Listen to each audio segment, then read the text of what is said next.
Think tornadoes only happen in Kansas?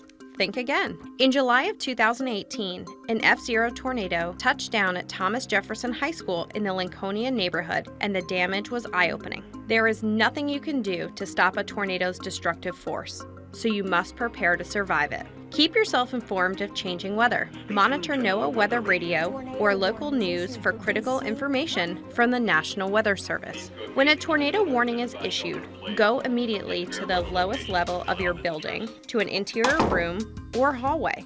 Cover your head and your neck with your arms and stay away from windows and doorways. Do not stay in a trailer or a mobile home. If you are in a car, or if shelter is not possible, lie flat in a ditch, not under a bridge or an overpass, which could collapse on you.